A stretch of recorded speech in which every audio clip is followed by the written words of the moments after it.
रब्बीचं वाढतं क्षेत्र लक्षात घेऊन आत्तापासूनच बियाणं, खतं, निविष्ठा यांचं नियोजन केलं जाईल, असं कृषी मंत्री दत्तात्रय भरणे यांनी म्हटलं आहे. राज्यस्तरीय रब्बी हंगाम नियोजन आढावा बैठकीत त्यांच्या अध्यक्षतेखाली आज पुण्यात झाली, त्यावेळी ते बोलत होते. ऑगस्ट आणि सप्टेंबर महिन्यात झालेल्या अतिवृष्टीमुळे खरीप पिकांचं मोठ्या प्रमाणावर नुकसान झालं आहे. त्यामुळे राज्यातल्या शेतकऱ्यांसाठी रब्बी हंगाम महत्त्वाचा आहे. सध्या धरणं, विहिरी तुडुंब भरल्याने शेतकऱ्यांना यावर्षी पाण्याची फारशी टंचाई भासणार नाही. म्हणून यंदा रब्बी पिकाखालचं क्षेत्र 65 लाख हेक्टरपर्यंत वाढण्याची शक्यता आहे.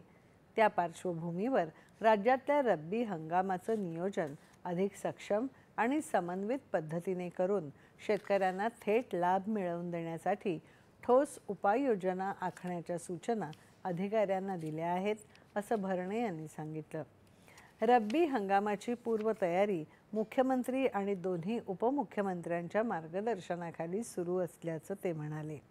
बैठकीला वरिष्ठ सनदी अधिकारी उपस्थित होते.